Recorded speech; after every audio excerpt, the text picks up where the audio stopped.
I've started the recording.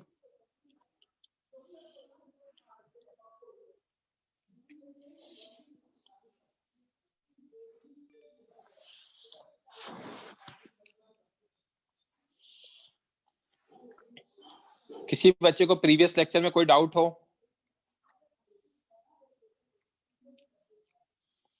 कुछ समझ नहीं आया हो? कोई पॉइंट? यहां तक मैंने पढ़ा दिया था. Okay, so I can not see any hands. तो आगे देखते हैं बच्चों, स्टार्ट करते हैं. Next heading is conservative forces. Okay, Nishim बोलो. सर आपने सर दो क्वेश्चन में सर वो सेंटर ऑफ मास का एक कॉन्सेप्ट यूज किया था सर, तो वो क्वेश्चन अभी के लिए छोड़े तो चलेगा ना सर? मैंने वो क्वेश्चन तो अब पढ़ाऊंगा ना, नोट्स भेज दिए थे, डज नॉट मीन आपको सॉल्व करने थे वो. ओके, हाँ पढ़ाऊंगा आज. आकर्षित बोलो. No sir, same doubt. आप लोग सेम चक्की का आटा खाते हो, बता रहा हूं मैं आपको.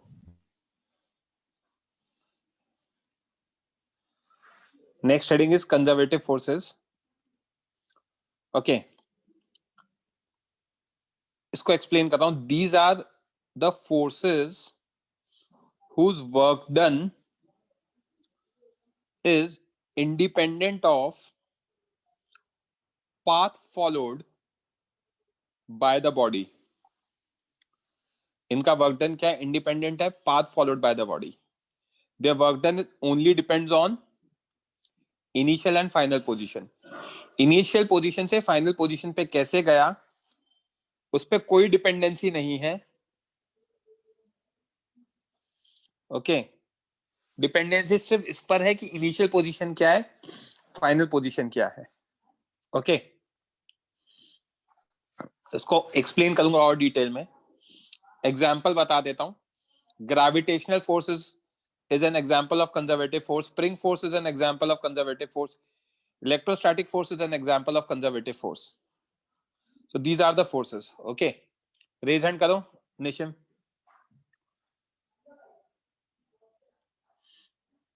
बोलो निशिम.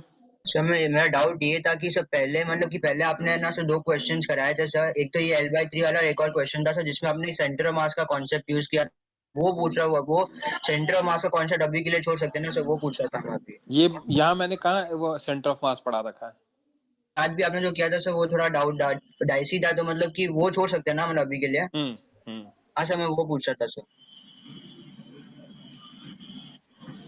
माइक ऑफ करो, unmute, lower your hand. Conservative forces के एग्जांपल होते हैं बच्चों gravitational force, spring force, electrostatic force. अब मैं एक्सप्लेन कर देता हूं ये कैसे होते हैं और इसके बारे में और डिटेल में डिग करते हैं. मैंने कहा gravitational force is an example. कैसे?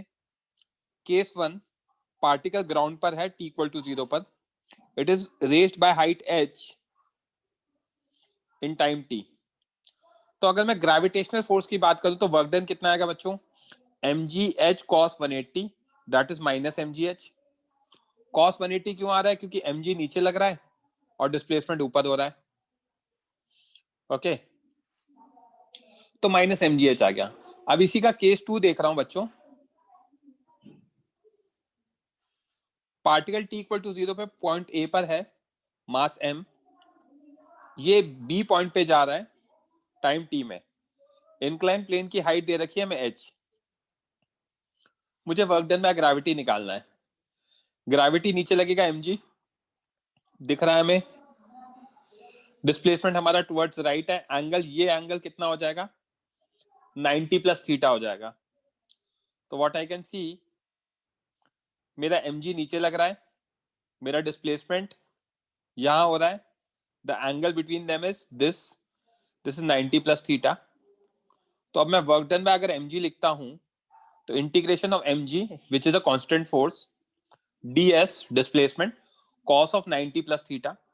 तो माइनस mg साइन थीटा बाहर आ गया इंटीग्रेशन के, क्योंकि कांस्टेंट है. mg भी कांस्टेंट है, साइन थीटा भी कांस्टेंट है.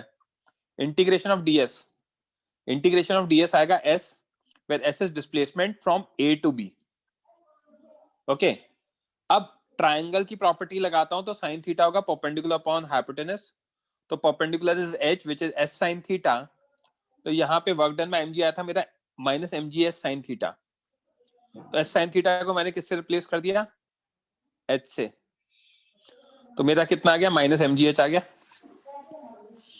तो what I can see in both cases mg's work done by mg is same if object is raised by same height h from ground.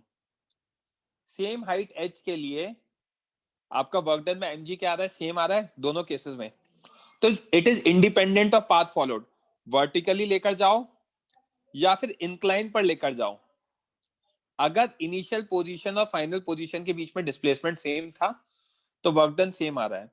तो that is the definition of conservative force की work done by these forces is independent of path followed. Okay, सिर्फ initial और final position पे depend करता है. इनको conservative forces क्यों कहते हैं ये भी मैं बताऊंगा. यहां तक किसी को कोई डाउट?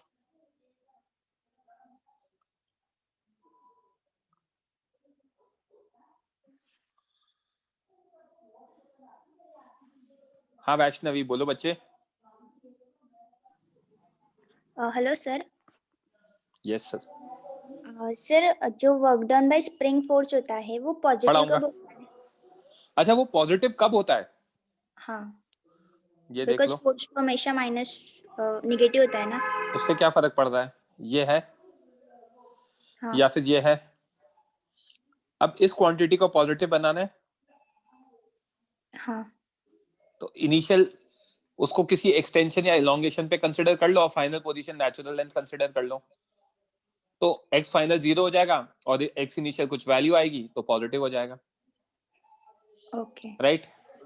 हाँ. नेक्स्ट एग्जांपल, स्प्रिंग फोर्स हमारा कंजर्वेटिव फोर्स क्यों है वो बता देता हूं, फिर कंजर्वेटिव फोर्स के बारे में और बताऊंगा. स्प्रिंग फोर्स माइनस हाफ के x final square minus X initial square, जिसको मैं हाफ के x initial square minus x final square लिख सकता हूं. इसमें मैं एक चीज देख पा रहा हूं क्लियरली, जो वर्क डन बाय स्प्रिंग है that depends on x final and x initial, that is position, and not on how the position is attend. Position कैसे अटेन किया उस पर डिपेंडेंट नहीं है, सिर्फ इनिशियल और फाइनल पोजीशन पे डिपेंडेंट है. तो that's the definition of conservative force की वो वहां पे वर्क डन सिर्फ इनिशियल फाइनल पोजीशन पे डिपेंड करना चाहिए, पाथ फॉलोड पे डिपेंड नहीं करना चाहिए. तो इसलिए ये दो फोर्सेस आपकी कंजर्वेटिव है. इलेक्ट्रोस्टैटिक फोर्स कंजर्वेटिव है, मैंने एग्जांपल दे दिया. एक चैप्टर है पूरा इलेक्ट्रोस्टैटिक्स, वहां पे फोर्स पढ़ेंगे तब मैं बताऊंगा कि कंजर्वेटिव क्यों है. नेक्स्ट पॉइंट आता है, मुझे जो एक्सप्लेन करना है कि हम इनको कंजर्वेटिव फोर्सेस क्यों कहते हैं. तो अगर मैं देखूं पार्टिकल यहां से ऊपर गया फर्स्ट पार्ट, तो वर्क डन कितना आएगा, work done in first mg का माइनस mgh. जब ऊपर से नीचे आएगा सेकंड पार्ट, तो वर्क डन बाय mg कितना आएगा, plus mgh. Work done net, work done 1 plus work done 2, 0 आ गया. तो बेसिकली कंजर्व हो रही है आपकी का वर्क डन की, भाई आपने कुछ किया वापस आए तो वापस सेम यूज हो गया, तो नेट वर्क डन कितना आ गया, 0 हो गया. तो ऐसा कह रहे हैं कि इनका वर्क डन कंजर्व हो रहा है, इसलिए ये फोर्सेस क्या कंजर्वेटिव है. इसको आप स्टोर कर सकते हो. समझ में आई बात? यहां पे किसी को कोई डाउट हो तो पूछ लो बच्चों.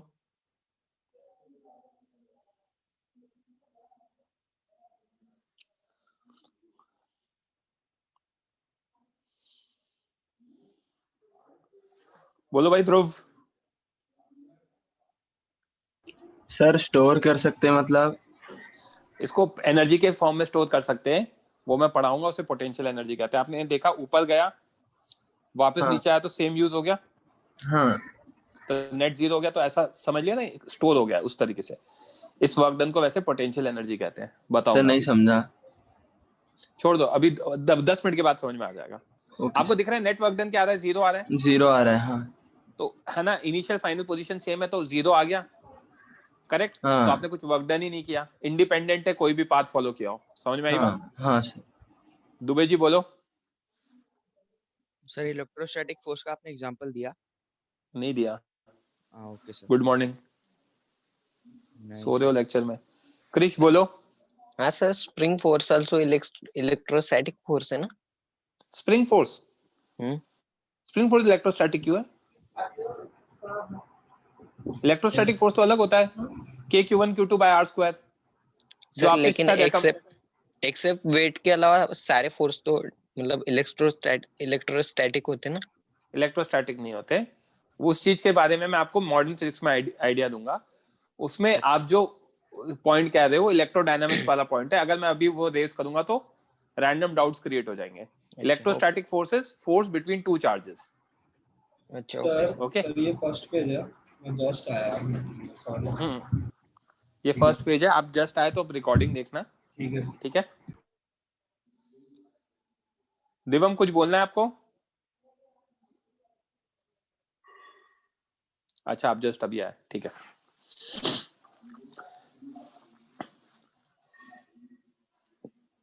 Any resistance force, for example friction, they are non-conservative forces because their work done depends on path followed. Example क्या है? केस 1, पार्टिकल को m मास के पार्टिकल को s से डिस्प्लेस किया ऑन सरफेस जहां पे कोएफिशिएंट ऑफ फ्रिक्शन μ1 है, तो वर्क डन बाय फ्रिक्शन कितना होगा? -μ1 mgs। फ्रिक्शन की वैल्यू होगी -μ1 mg और डिस्प्लेसमेंट s है, एंगल 180 डिग्री। इसलिए केस 2 में दूसरा सरफेस कर दूंगा और कोएफिशिएंट μ2 है, तो सेम डिस्प्लेसमेंट के लिए वर्क डन बाय फ्रिक्शन होगा -μ2 mgs। तो डिस्प्लेसमेंट सेम है, फोर्स अलग अलग हो गया। और नहीं तो इसको दूसरा तरीका यह है कि अगर मैं केस 1 को ही उठाकर देखूं और इसको अगर मैं आगे लेकर जा रहा हूं, तो वर्क डन बाय एफ कितना होगा? -μ1 mgs। और जब ये रिटर्न जाएगा तो वापस वर्क डन बाय फ्रिक्शन कितना होगा? -μ1 mgs। नेगेटिव, दोनों केस में नेगेटिव क्यों? राइट में जब जा रहा है, इधर जा रहा है, तो फ्रिक्शन लेफ्ट में लग रहा है, और जब लेफ्ट में जा रहा है तो फ्रिक्शन राइट में लग रहा है। तो दोनों केस में -μm1gs आ रहा है, तो नेट वर्क डन देखूंगा तो जीरो तो हो ही नहीं रहा, तो सिर्फ पोजीशन पे डिपेंडेंट तो है ही नहीं, क्योंकि घूम के वापस आता तो डिस्प्लेसमेंट तो जीरो हो गया। बट इन फोर्सेस के लिए वर्क डन क्या आया? नेगेटिव आ गया, नेट जीरो नहीं आया। तो ये फोर्सेस क्या है? हमारे नॉन कंजर्वेटिव फोर्सेस है। कोई डाउट किसी को? बोलो आकर्षित।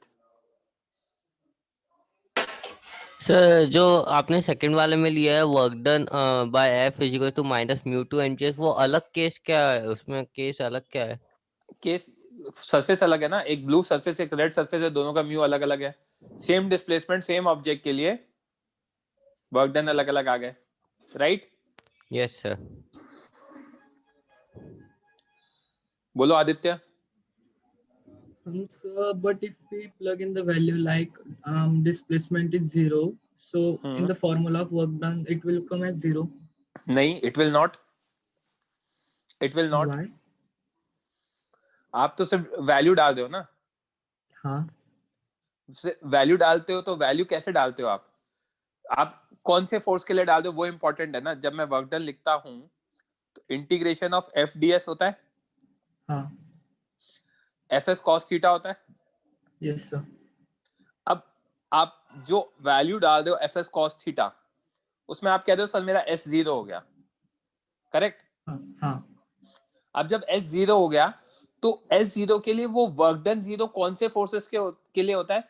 केवल और केवल कंजर्वेटिव फोर्सेस के लिए होता है, नॉन कंजर्वेटिव के लिए नहीं हो सकता है वो, क्योंकि नॉन कंजर्वेटिव में वो जो वर्क किया है आपने वो रिलीज हो जाता है एनर्जी के फॉर्म में। जैसे कि आप भागते हो, रनिंग करने गए आप सुबह अपने घर से, आप 2 किलोमीटर रनिंग करके वापस आ गए, तो आपके अंदर क्या सेम एनर्जी होगी? नो, क्यों? क्योंकि आपने जो वर्क डन किया वो एनर्जी के हाँ। फॉर्म में क्या हो गया, रिलीज हो गया। रिलीज हो गया, ये कौन सी फोर्सेस का वर्क डन है? Non conservative. नॉन कंजर्वेटिव का। तो उनका डिस्प्लेसमेंट ऐसे डायरेक्टली नहीं देखा जाता, एफ डॉट एस आ गया तो आप रिटर्न करा के आ रहे हो तो आपको चेक करना पड़ेगा whether it's a conservative force और नॉन कंजर्वेटिव फोर्स। क्लियर है फंडा? Yes sir, thank you. Welcome. हाँ भाई दुबे जी बोलो। सर मतलब जिस भी फोर्स का वर्क डन नेट 0 है वो कंजर्वेटिव ऐसा है? हमेशा हाँ सर, मतलब नहीं, वर्क डन नेट जिसका नहीं, भी 0 नहीं, रहेगा। नहीं ना? कंजर्वेटिव ओके फोर्स सर, का नहीं। Okay sir. यहाँ पे एक और एग्जांपल दे रखा है मैंने। ए से ऐसे घूम के गया, बी पर आया, पाथ 1, पाथ 2 ऐसे गया। दोनों केस में work done by friction equal नहीं होगा। ओके, तो अगर इक्वल नहीं है, वो मैंने एग्जांपल दे दिया क्योंकि एनर्जी के फॉर्म में रिलीज हो जाता है, इसलिए ये कंजर्वेटिव फोर्सेस नहीं है। ओके, अब मैं वो जो स्टोर करने वाली बात कर रहा था वो बताता हूं। That term is potential energy which is denoted by PE और कैपिटल U।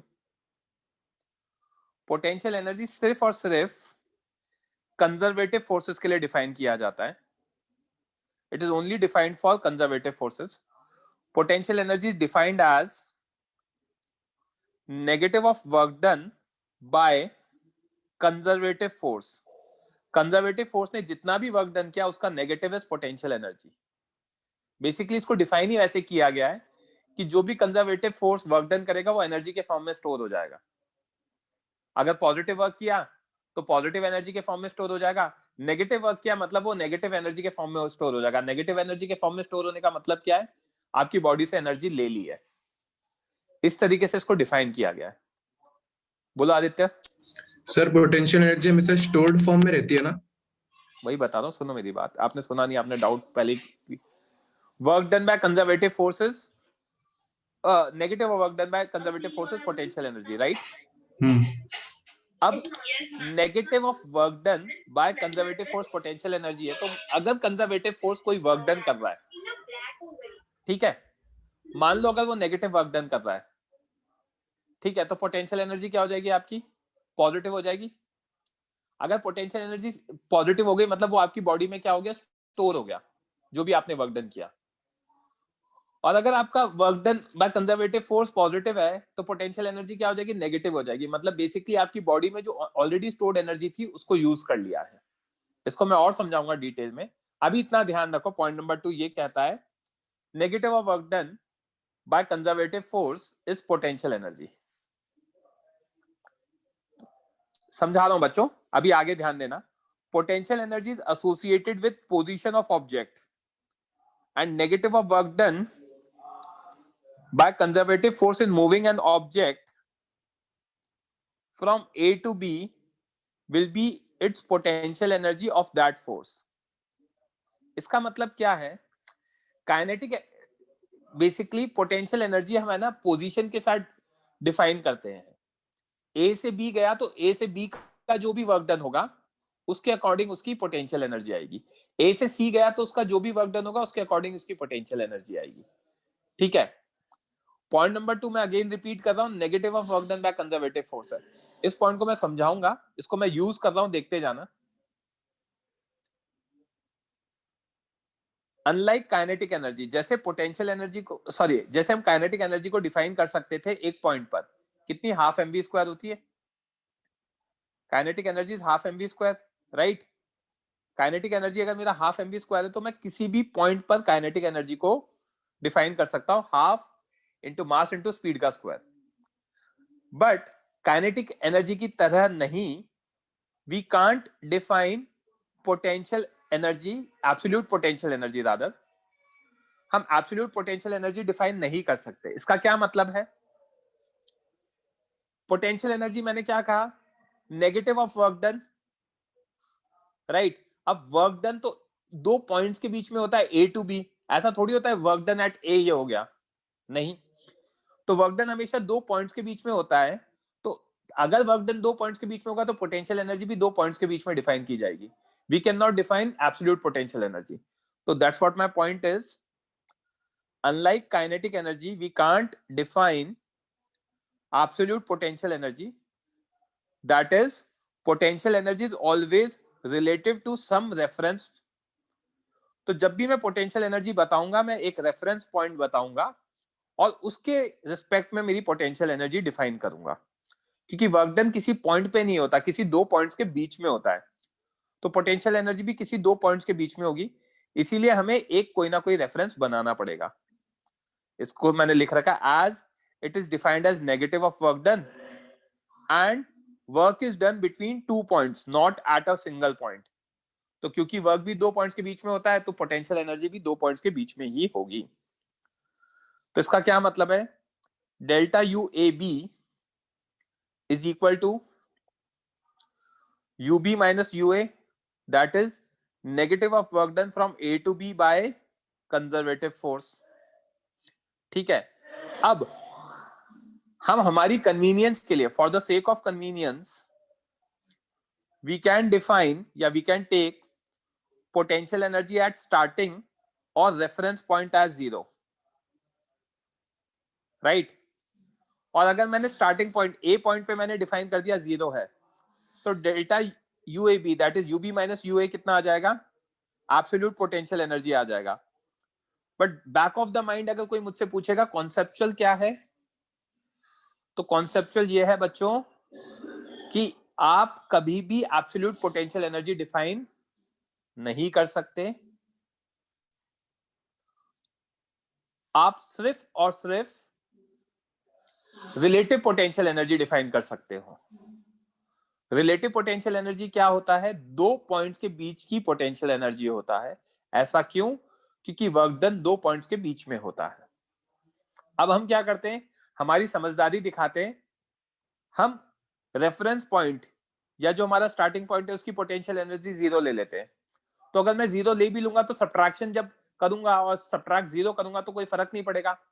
तो समझाने के लिए, हमारी कन्वीनियंस के लिए हम absolute potential energy at B define कर देंगे। बट कोई मुझसे रियल लाइफ में पूछेगा या कोई मुझसे कॉन्सेप्चुअली पूछेगा तो मैं कहूंगा no, you can not define absolute potential energy, but you can define relative potential energy that is between two different points, right? ये पॉइंट है। इसमें किसी को डाउट? बोलो ध्रुव। सर यू क्या है? हेलो। यू क्या है? You for umbrella. अरे सर, और क्या है? मैंने यहाँ अच्छा। पढ़ाया था, हाँ सॉरी सर। मजे ले लो यार बैठ के। नहीं सर, देखा नहीं था। हाँ। बोलो भाई दुबे जी।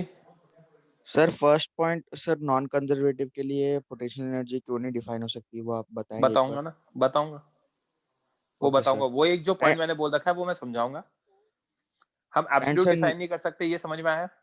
हाँ सर वो समझा। एंड सर नॉन कंजर्वेटिव मतलब एग्जैक्टली समझा नहीं सर, मतलब डिस्प्लेसमेंट पे डिपेंड करता है, वो समझा नहीं मतलब यार, एक तो सर। मैं सीरियसली है ना, मैं इतना इरिटेटिंग आदमी हूं ना, मैं दो टॉपिक आगे पढ़ा देता हूँ, फिर पीछे कब टॉपिक पूछते हो आप मुझसे? जब मैंने नॉन कंजर्वेटिव बता रहा था, जब मैंने पूछा था आपसे, तब क्यों नहीं पूछते हो आप ये डाउट? अभी आपके अलावा 150 बच्चे और बैठे, फिर वो उनको भी है ना कंफ्यूजन क्रिएट करोगे। मैं यहाँ पोटेंशियल एनर्जी पढ़ा रहा हूँ, आप मुझसे प्रीवियस टॉपिक के डाउट पूछ रहे हो। मुझे प्रॉब्लम नहीं है दुबे जी, आप समझो बात को यार, कि कितनी प्रॉब्लम होती है, बाकी बच्चों को प्रॉब्लम हो सकती है ये। Yes sir, sorry sir. आप उस समय पूछो ना मुझे, मैं 4 बार और बताऊंगा। मैंने आपको क्या बताया, जब आप सुन लो, अब यहाँ पे राइट में जा रहा है, इस एग्जाम्पल की बात कर रहा हूँ। वर्क डन बाय फ्रिक्शन कितना होगा, माइनस म्यू 1 mgs हो रहा है। Yes sir. और जब लेफ्ट में जा रहा है तो भी कितना आ रहा है, माइनस म्यू 1 mgs हो रहा है। Yes sir. तो यहां से घूम के जब वापस यहीं पर ही आ गया, तो वर्क डन नेट कितना आ रहा है, नॉट इक्वल टू 0। हाँ यस सर। ये समझाया था मैंने। ऐसे फोर्सेस को नॉन कंजर्वेटिव फोर्सेस कहते हैं। हाँ यस सर, समझ गया, थैंक यू सर।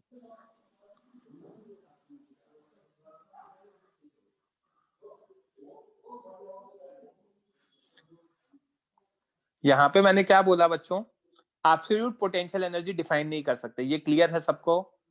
क्योंकि वर्क डन 2 पॉइंट्स के बीच में होता है तो पोटेंशियल एनर्जी भी 2 पॉइंट्स के बीच में आएगी। बस हम क्या करेंगे, अगर डिफाइन कर रहे हैं तो वहां पे आपको बाय डिफॉल्ट ये ले लिया गया है कि रेफरेंस पॉइंट की 0 है। ओके, अब इधर एग्जांपल देखना। ध्रुव या यश दुबे प्लीज रेज हैंड करो।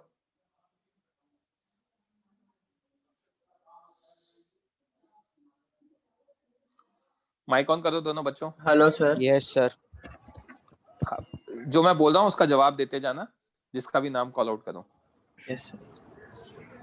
ये पॉइंट ए है, मास है, मैं यहां पर, यहां गया, मास है, हाइट h, ऊपर गया, ये प्रोसेस 1 है। Work done by mg in process 1 is what? Minus mgh, minus mg। Yes right. तो u1 कितना आ जाएगा? प्लस mgh आ जाएगा। रेफरेंस लाइन ये हो गई मेरी। हाँ सर। ये मैंने रेफरेंस ले लिया a को, ठीक है। तो हम a टू मतलब a टू b जा रहे हैं तो प्लस mgh आ गया। तो बेसिकली हमने जो भी वर्क डन किया वो किसके फॉर्म में स्टोर हो गया? पोटेंशियल एनर्जी के फॉर्म में स्टोर हो गया। मैंने ये बोला क्योंकि आपने जैसे ही वर्क डन किया नेगेटिव, तो आपकी एनर्जी इंक्रीज हो गई। सर नहीं Correct? समझा ये बात, आपने बोला वो नहीं समझा।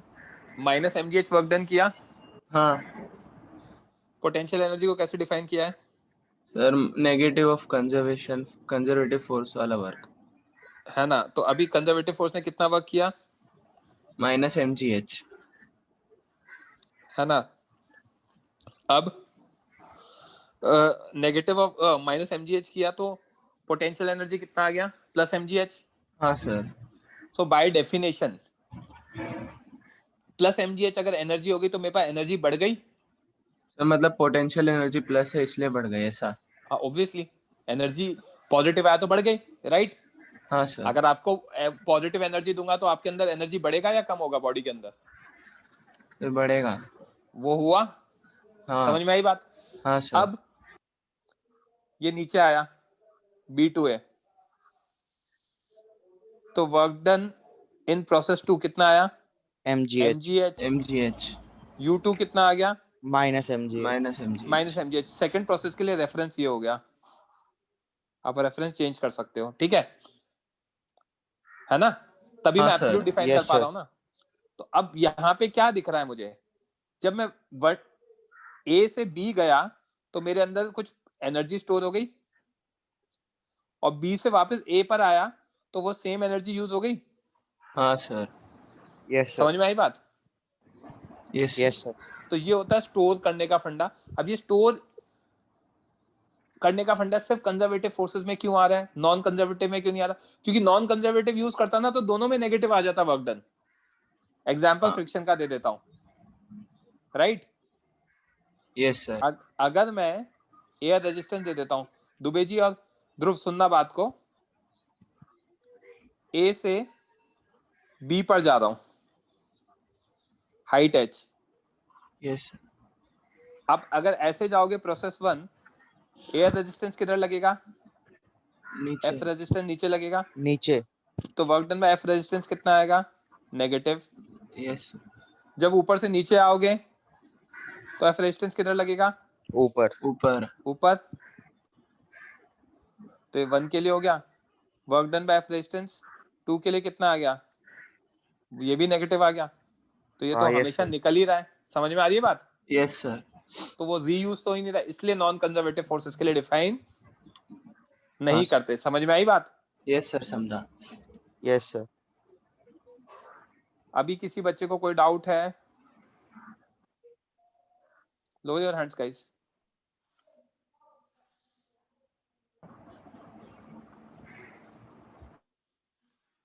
ओके, तो आगे बढ़ जाते हैं। मैंने वो पॉइंट समझा दिया। तो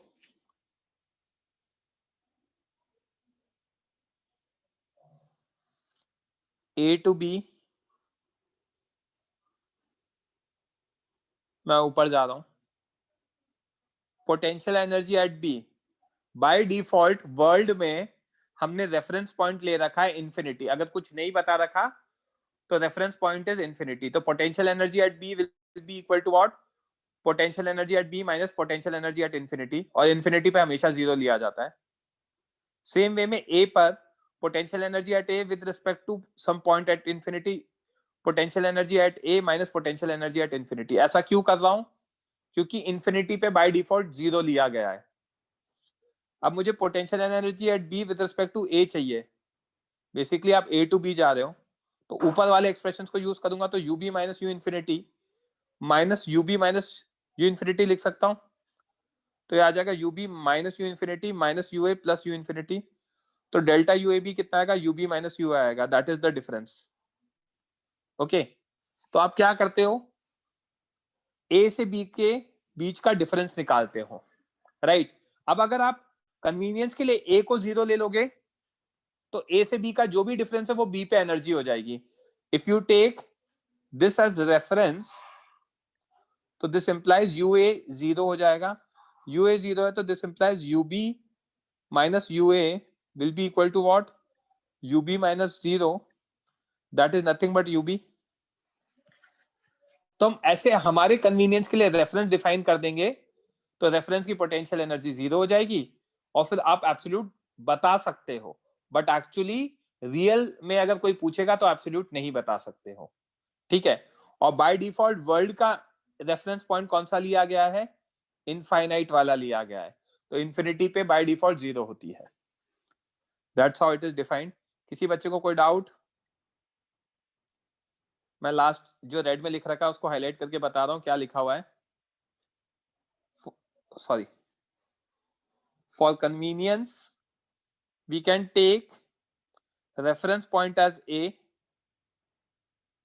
and potential energy at reference is 0. This implies UAB, which will be equal to UB minus UA will be equal to UB minus 0 equal to UB. तो आप बचपन से जो MGH पढ़ रहे थे वो एक्चुअल नहीं थी, वो रेफरेंस के रिस्पेक्ट में थी। रेफरेंस मतलब कोई भी आपने ए पॉइंट को रेफरेंस बता दिया कि हमारा रेफरेंस लाइन ये है। मैं क्वेश्चन में जब भी पोटेंशियल एनर्जी डिफाइन करूंगा तो मैं आपको कहूंगा कि आप रेफरेंस लाइन डिफाइन करो, तो अगर आपने रेफरेंस लाइन ले लिया तो इसकी पोटेंशियल एनर्जी जीरो हो जाएगी। जैसे कि स्प्रिंग के केस में reference line by default natural length लिया जाता है, ओके, तो उस तरीके से कहा जाता है। यहां तक किसी को कोई डाउट?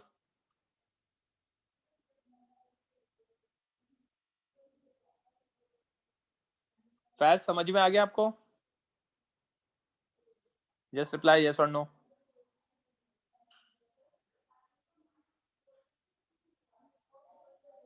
रेफरेंस लाइन क्यों लेते हैं? रेज हैंड करो अगर आप माइक ऑन कर सकते हो तो।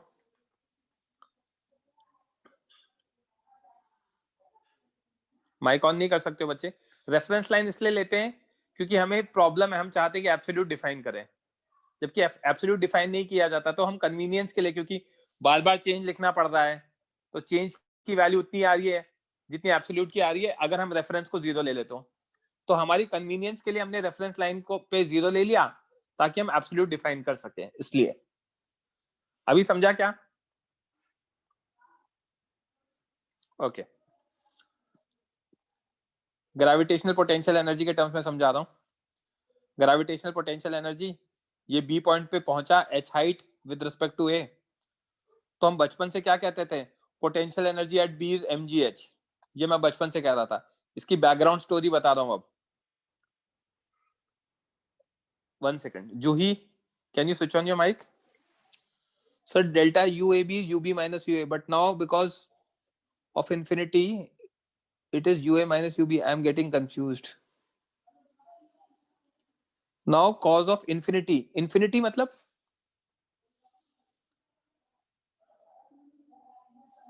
यहाँ पे कैसे कंफ्यूजन हो रहा है, मतलब मुझे नहीं समझा। मैंने UAB को कैसे डिफाइन किया, ये B मेरा फाइनल पॉइंट है, ये मेरा A इनिशियल पॉइंट है, तो UB माइनस UA डिफाइन किया, ओके।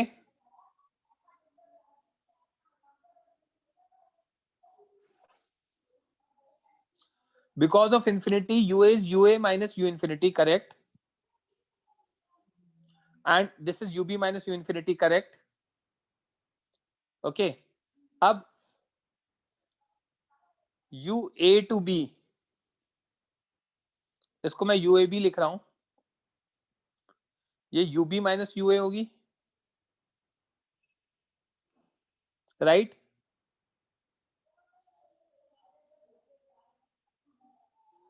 अब UB माइनस UA होगी, तो इसको मैं UB infinity minus UA minus U infinity लिख सकता हूं। तो जब सब्ट्रैक्ट करूंगा तो ये कैंसिल हो जाएंगे, तो ये UB माइनस UA ही तो आ रहा है, समझा? जस्ट रिप्लाई यस और नो।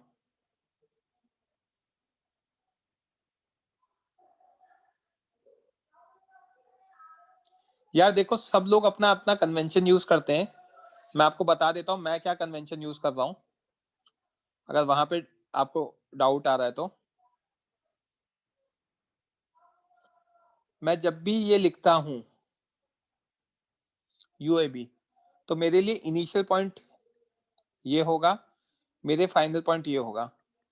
इसका मतलब है हम जा रहे हैं A to B, तो मेरे लिए डेल्टा UAB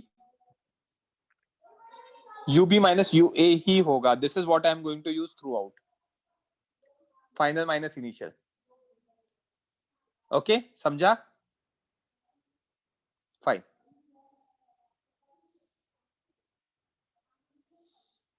मेरे कन्वेंशन के अकॉर्डिंग मैं यही यूज करने वाला हूं। Please lower your hand. Fine. अब मैं इसकी बैकग्राउंड स्टोरी बता रहा था बच्चों कि MGH है। बैकग्राउंड स्टोरी कैसे आई? Delta UAB A to B जा रहे हैं is by definition negative of work done by mg from A to B. A to B force of gravitation is mg, displacement is h, cos of 180 degree. cos of 180 degree क्यों? क्योंकि mg लग रहा है नीचे और displacement हो रहा है ऊपर। ओके, तो यहां पे मुझे एक चीज दिख रही है कि UAB जो होगा मेरा डेल्टा UAB वो प्लस MGH आ जाएगा, that is UB minus UA। So unknowingly, बिना सोचे समझे हमने एक काम कर दिया। We have taken A point as reference and potential energy at reference point is equal to what? 0। तो जब हम MGH लेते ना, तो हमने दिमाग नहीं लगाया और बिना दिमाग लगाए ये काम कर दिया कि रेफरेंस पे हमने 0 ले ली। समझ में आई बात? जबकि वो चेंज आया MGH, जब चेंज MGH आया और रेफरेंस को 0 ले लिया तो एब्सोल्यूट भी MGH ही हो गई। अगर रेफरेंस 0 नहीं होता तो एब्सोल्यूट MGH नहीं होती, कुछ और होती। यहां तक किसी को कोई डाउट?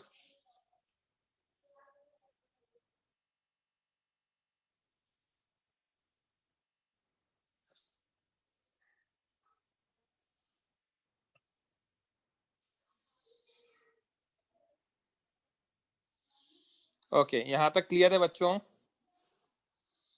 तो आगे देखते हैं।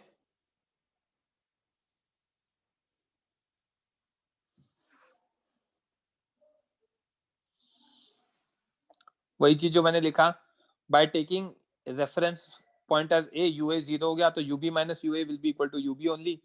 That's why we write UB is equals to UAB which is equals to UB minus UA equals to MGH। जो मैंने बोला था बस वो एक्सप्रेशन के टर्म्स में लिख के बता दिया है।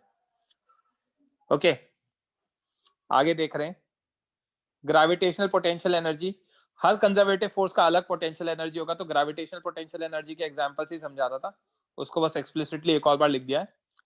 Negative of work done by mg in taking particle from initial to final point, ये ग्रेविटेशनल पोटेंशियल एनर्जी होगा। Potential energy of spring, delta U spring कितना होगा? Again negative of work done by spring, तो minus half की X final square minus X initial square होता है, तो दोनों माइनस मिलकर पॉजिटिव हो जाएंगे, तो डेल्टा यू स्प्रिंग क्या हो जाएगा? हाफ के x final square minus X initial square, तो इनिशियल टू फाइनल के अकॉर्डिंग आ जाएगा। आई थिंक ये समझ में आ गया होगा सबको। Point number 8, potential energy is also scalar quantity and its SI unit is also joule. Work done से डिफाइन हुआ है तो स्केलर ही होगा, उसकी SI यूनिट भी जूल ही होगी. अब यहां तक क्लियर है, तो I am talking about next term, that is mechanical energy. Mechanical energy is defined as sum of kinetic plus potential energy. Kinetic energy plus potential energy को हम मैकेनिकल एनर्जी डिफाइन करते हैं. And this conservation of mechanical energy, conservation of mechanical energy का statement क्या है, फिर उसको prove कर दूंगा. It states that in absence of non-conservative and other forces और non-conservative forces की absence में total mechanical energy क्या रहता है, conserve रहता है. Total mechanical energy is conserved in absence of non-conservative and other forces. ऐसा क्यों, इसको मैं प्रूव करूंगा. बोलो ध्रुव. सर आप प्रूव कर दोगे तो समझ जाएगा, वही डाउट था. वही लिखा है, बताया ना मैंने, बता. हाँ सर. ऐसा क्यों हो रहा है, प्रूफ देख लेते हैं बच्चों. We know net work done is external force का वर्क डन, इंटरनल फोर्स का work done, that is equal to delta K. This is my work energy theorem, ये मैं ऑलरेडी प्रूव कर चुका हूं. ओके ध्रुव, रेज हैंड करो.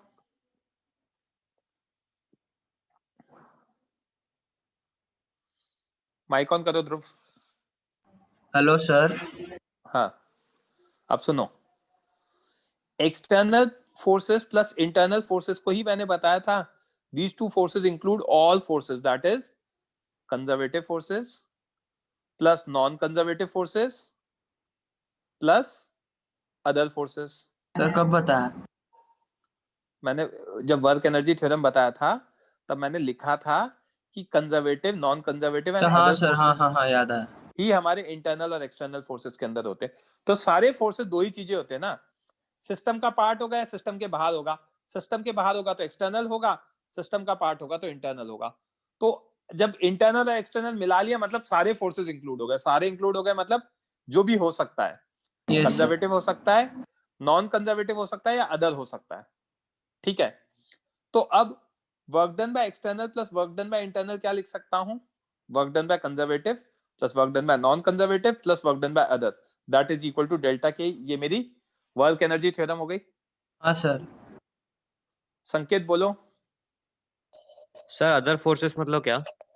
Normal reaction हो गया, टेंशन हो गया, ऐसा कुछ. मतलब बेसिकली उनका वर्क डन जीरो होना चाहिए. तो नॉर्मल रिएक्शन हो गया, या मैंने क्या किया कि एक है ना फोर्स F लगा दिया अलग से, ठीक है, तो वो फोर्स अदर फोर्स में आएगा.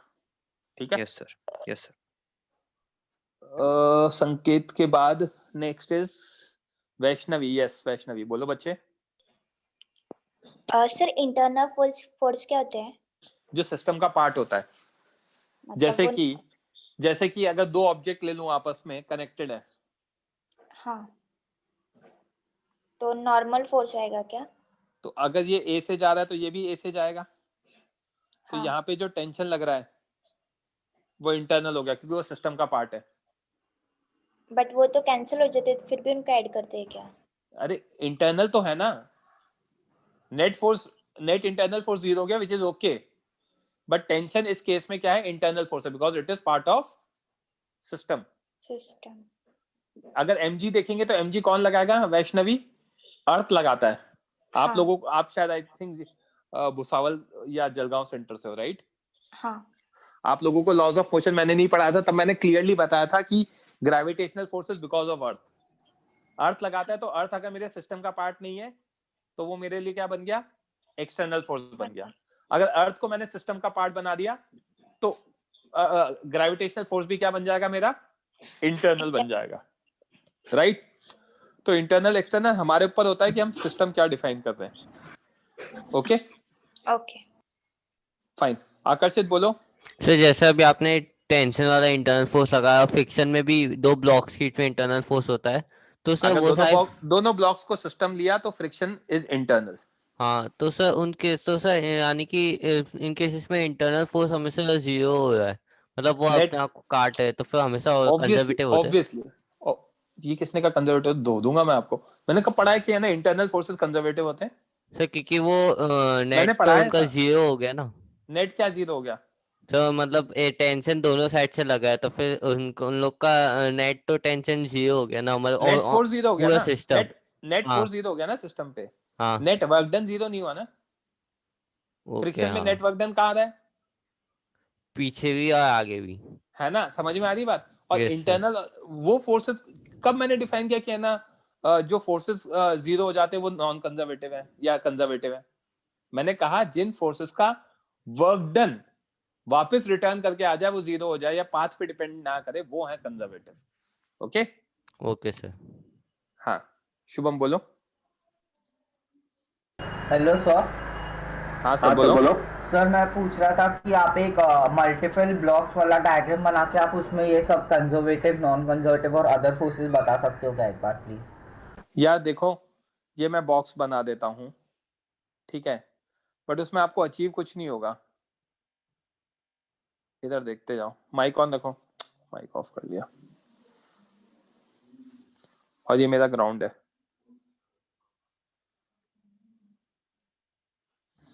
ओके अब यहां पे जो फ्रिक्शन है, यहां जो फ्रिक्शन है, ये नॉन कंजर्वेटिव है। नॉर्मल रिएक्शन जो लग रहा होगा इस पे, वो अदर फोर्सेस है। mg जो लग रहा होगा वो हमारा कंजर्वेटिव है। शुभम समझ में आया क्या? Yes sir, thank you. हाँ वेलकम। ध्रुव? Yes sir. हाँ कंटिन्यू करते हैं। External plus internal is equal to conservative plus non conservative plus other, that is equal to delta K. ये मेरा कौन सा स्टेटमेंट हो गया? वर्क एनर्जी थ्योरम हो गया। हाँ सर। अब इस वर्क एनर्जी थ्योरम को देख रहे हैं। मैंने डिफाइन किया delta U is negative of conservative work done by conservative force. हाँ सर। तो वर्क डन बाय कंजर्वेटिव क्या होगा? माइनस ऑफ डेल्टा यू हो जाएगा, और माइनस ऑफ हाँ डेल्टा यू को इसकी जगह डाल देता हूं, जहां पे वर्क डन बाय कंजर्वेटिव लिखा है उसकी जगह डालूंगा, तो minus delta U plus work done by non conservative plus work done by other is equal to delta K. Correct? Yes sir. तो डेल्टा यू को राइट साइड में ले गया तो पॉजिटिव हो जाएगा, लेफ्ट में बचेगा work done by non conservative plus work done by other, that is equal to हाँ। What? Delta K plus delta U. Correct? Yes sir. Now in absence of non conservative force, अगर non conservative force नहीं लग रहा and other force, या फिर अगर उनमें से किसी का वर्क डन क्या हो रहा है? जीरो हो रहा है, हाँ। और if there work done is equal to zero, तो work done by non conservative plus work done by other zero हो जाएगा। वो जीरो हो हाँ गया तो sir. Delta K E plus delta you क्या हो जाएगा? जीरो हो जाएगा। तो K E final minus K E initial is equal to sorry plus U final minus U initial equal to zero हो जाएगा। Yes sir. तो K E final plus U final is equal to K initial plus U initial हो गया। तो this is conservation of mechanical energy की delta K E plus delta U zero होता है, या फिर K E final plus U final is K initial plus U initial. कब होता है? In sir absence of conservation non conservative and other forces, इसे कहते हैं conservation of yes sir mechanical mechanical energy. आई बात समझ में? हाँ सर। क्लियर है बच्चों? किसी को कोई doubt? Okay lower your hand drop. तो बच्चों मेरे पास 3 मेथड है करने के, बुक्स में 3 लिखे रहते हैं, मैं उनको 2 ही कहता हूं। कौन कौन से मेथड है? एक लॉज ऑफ मोशन का मेथड है, जहां पे अगर एक्सेलरेशन कांस्टेंट होता है तो इक्वेशंस ऑफ मोशन लगा के आप v और s निकाल सकते हो, और वेरिएबल होता है तो आप dv by dt, v dv by ds, ds by dt लगा के निकाल सकते हो चीजें। वो एक मेथड हो गया। It's going to be a lengthier method for sure. In some cases it might be simpler, but major cases में वो लेंथी होगा, जो भी अच्छे क्वेश्चंस होंगे। एक मेथड वो है। दूसरा मेथड है मेरा वर्क एनर्जी थ्योरम, और वर्क एनर्जी थ्योरम को ही एक्सटेंशन है आपका कंजर्वेशन ऑफ एनर्जी, क्योंकि वर्क एनर्जी थ्योरम हम देख रहे हैं स्टेटमेंट ये है एक्सटर्नल प्लस इंटरनल या फिर conservative plus non conservative plus other is delta के। तो इसमें नॉन कंजर्वेटिव अदर को जीरो कर दोगे तो delta K E plus delta U zero हो जाएगा। तो दोनों एक ही चीज है, बट बुक्स में लिखा रहता है अलग अलग है, तो ठीक है, मैंने पढ़ा दिया आपको। This is conservation of mechanical energy. अब आप किसी भी क्वेश्चन को किसी भी मेथड से सॉल्व कर सकते हो, बट आज के लेक्चर में क्योंकि मैंने एनर्जी पढ़ाया है, तो I want you to get familiar with that process.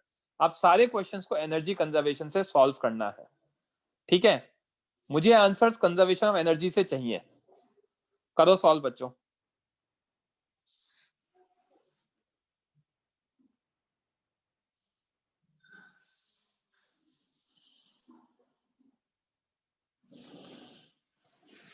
बोलो राज।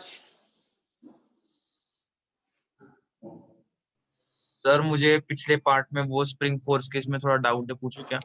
बोलो।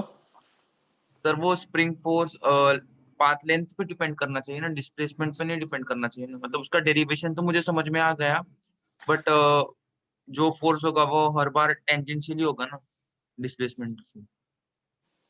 देखो, स्प्रिंग फोर्स है, स्प्रिंग फोर्स के एक्स होता है। Yes sir. एक्स क्या होता है? डिस्प्ले एलोंगेशन या कंप्रेशन। Yes sir. तो हमेशा अपोजिट होता है। Yes sir. एलोंगेट किया तो पीछे की तरफ लगेगा, कंप्रेस किया तो आगे की तरफ लगेगा। समझ में आई बात? Yes sir. अब इसको जब मैं इसका वर्क डन निकालता हूं दो पॉइंट्स के बीच में इंटीग्रेट करके, तो हाफ के एक्स स्क्वायर आएगा। सर आप ऐसा समझा सकते हैं कि अगर स्ट्रेट पाथ पे गया और एक कर्व या ऐसे टेढ़े मेढ़े पाथ पर गया, तो फिर दोनों में work done due to spring same कैसे आ रहा है?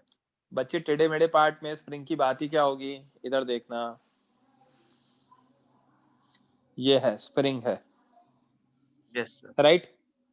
अब आप इसको इलोंगेट करोगे, यस सर। कुछ वर्क डन आएगा, करेक्ट?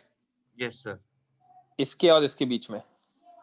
यस। टेढ़े मेढ़े पाथ का क्या मतलब है? स्प्रिंग लगाओगे आप, स्प्रिंग को क्या ऐसे घुमाओगे? मतलब उसके है? ब्लॉक को वैसा ऐसे तो नहीं होता ना। घुमा तो के बेसिकली लेके गए किसी सुनो बात पॉइंट को, पे। इसमें हमेशा क्या होता है यार, सही एक सेकंड, यहाँ लिखना नहीं चाहिए था। इसमें हमेशा क्या होता है, स्प्रिंग को आपने इलोंगेट किया या कंप्रेस किया, आपको फॉर्मूले में जब हमने डिराइव किया था तो किस पे डिपेंड कर रहा था? डिस्प्लेसमेंट पे।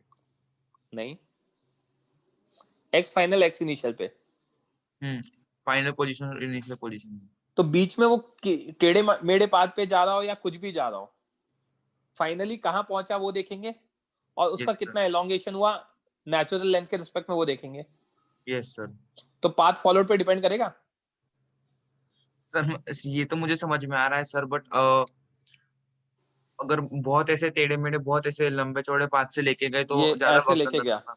हाँ सर। है ना? यहाँ पे ये स्प्रिंग लगा दी, ये ऑब्जेक्ट है। अब ये ऑब्जेक्ट है ना, यहां से यहाँ गया, यहाँ गया, यहाँ गया, ऐसे जा रहा है, करेक्ट? तो आपको क्या देखना है कि बीच में क्या हुआ है? आपको ये देखना है नेचुरल लेंथ क्या थी, उसके रिस्पेक्ट में कितना एलोंगेट हुआ है, नहीं एलोंगेट हुआ। वही देखना है ना। तो बीच में क्या हुआ उससे तो कोई लेना देना नहीं है। तो स्प्रिंग फोर्स क्या हो गया? वो चीज तो स्प्रिंग फोर्स क्या हो गया आपका? कंजर्वेटिव फोर्स हो गया, ये कहना चाह रहा हूं मैं। Yes right? यस। उस चीज को आप डायरेक्टली फॉर्मूले से भी देख सकते हो ना, हाफ के x initial square minus half के फाइनल स्क्वायर, ये आपका वर्क डन बाय स्प्रिंग है। इसमें सिर्फ एक्स इनिशियल एक्स फाइनल पे डिपेंडेंट है, बीच में कुछ क्या हो रहा है उससे कोई लेना देना ही नहीं है, राइट? यस सर, फॉर्मूला से तो वही है। हाँ ठीक है, लोअर योर हैंड, समझ में आ गया? तो आंसर आया है भावेश, आपका आंसर सही है, आकर्षित गलत है आंसर आपका। दित्ती सही है आंसर।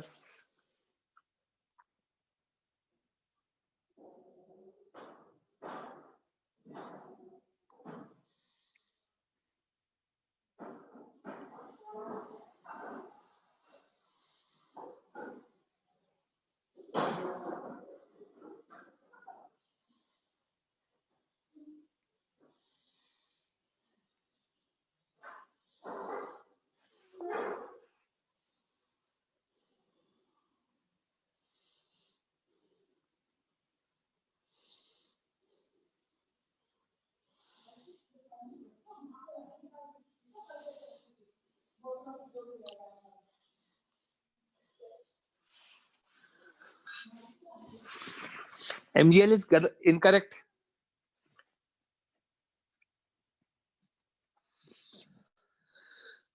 ये जो रॉड आपने कंसिडर कर रखी है राइट साइड में खड़ी हुई है लेंथ L की, इसकी कितनी ग्रेविटेशनल पोटेंशियल एनर्जी होगी?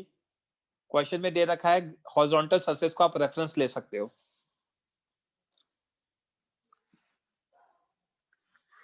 ये क्वेश्चन है।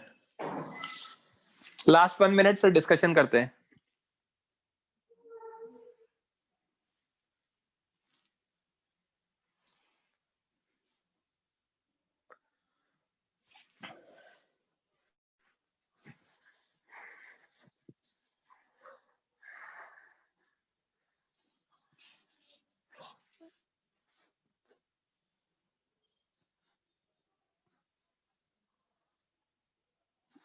भावेश करेंगे अपन डिस्कस, आप रेज हैंड करना तब करेंगे अपन।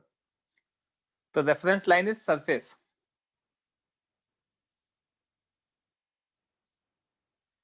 आज के क्वेश्चन में आपको दिखेगा। चलो मैंने इनफ टाइम दिया, रेज हैंड करो कौन करेगा डिस्कस जिसका आंसर नहीं आया हो। आप ब्रह्मा विष्णु महेश आप तीनों नहीं। हाँ हेमंग माइक ऑन करो।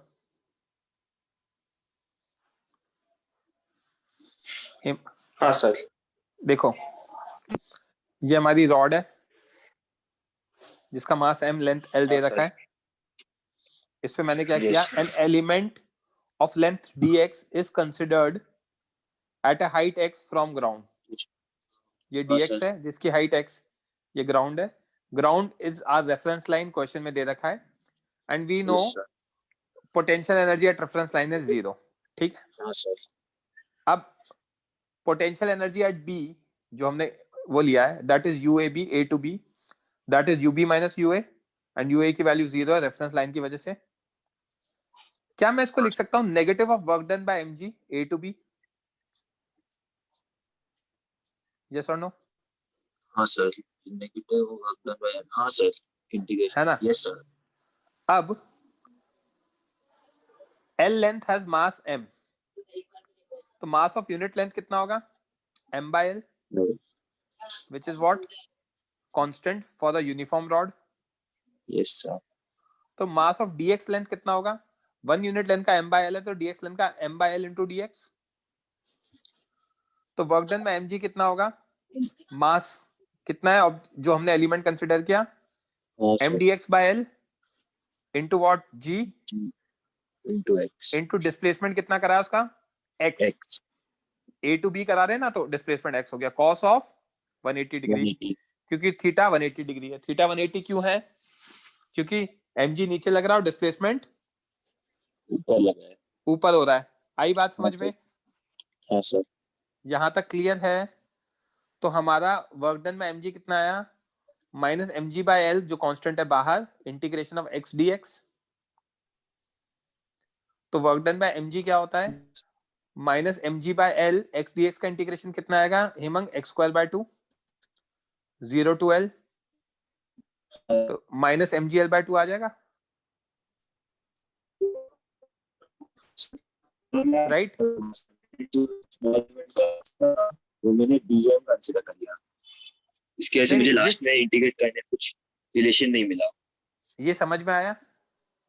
हाँ सर, ये समझ में आया सर। तो UB कितना आएगा? Delta UAB that is UB minus UA that is equal to minus of work done by mg, तो minus of minus mgl by 2 that is equal to what?